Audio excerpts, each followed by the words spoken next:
सर्वाधिक बेरोजगारी महाराष्ट्रामध्ये आहे, सर्वाधिक शेतकऱ्यांच्या आत्महत्या महाराष्ट्रामध्ये होत आहेत. त्याचबरोबर असंघटित मजुरांचे प्रश्न आहेत, असंघटित कामगारांचे प्रश्न आहेत, महागाई वाढते आहे.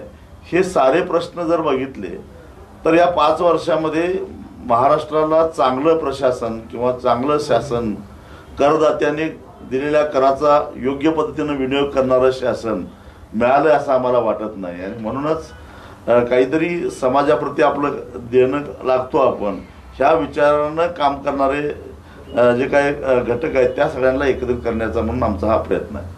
सध्या तरी आम्ही सगळे छोटे मोठे पक्ष आहोत, परंतु जे महाराष्ट्रामध्ये 4-6 मोठे राजकीय पक्ष आहेत ते 2 आघाड्यामध्ये विभागलेले आहेत आणि ते काही बाहेर पडण्याची शक्यता नाही आहे. आणि आम्हाला एकूणच त्या प्रस्थापितांना शह देण्यासाठी म्हणून आम्ही त्यांची मक्तेदारी 7-12 महाराष्ट्राचा 7-12 हा कोणाच्या बापजाद्याचा नाही आहे, तो सामान्य जनतेचा आहे.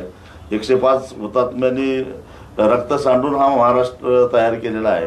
तेव्हा यांचीच मक्तेदारी हे किंवा ते इकडून तिकडे जायचं आणि तिकडून इकडे जायचं हे जे चालू आहे याला महाराष्ट्र विटलेला आहे.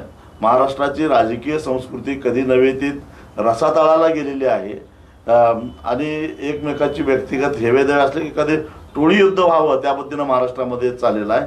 हे चित्र बदलायचं या विचारानं प्रेरित असणारे लोक आम्ही यात येतो. त्यामुळे ते प्रस्थापित कसं काय येऊ शकतील, त्यांची भूमिका काय आहे आम्हाला माहिती नाही.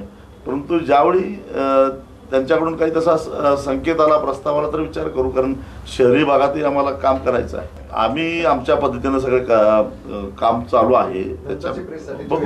सगळं आत्ताच कशाला विचारताय. ही आमची आघाडी किमान समान कार्यक्रमावर आधारित आहे. त्यामुळं प्रत्येकाला आपला आपला अजेंडा थोडा मागे ठेवावा लागेल आणि ही तयारी असणारी सगळ्यांना सामावून घेण्याची आमची तयारी. त्यावेळी महाराष्ट्राची पत एवढी खालावलेली नव्हती, राजकीय संस्कृती एवढी रसातळाला गेलेली नव्हती. त्यामुळं कदाचित त्यावेळी आम्हाला यश आलं नसेल. त्या रेडॉलॉसमध्ये चा पुढाकार घेणाऱ्यापैकी मी आहे. त्यामुळं ह्या 20 वर्षे होत आली त्या गोष्टीला, झालीच म्हणा. 2009ला आम्ही ते केलं होतं, 15 वर्ष झाली. परंतु यावेळी हा प्रयत्न यशस्वी होईल असा मला विश्वास आहे.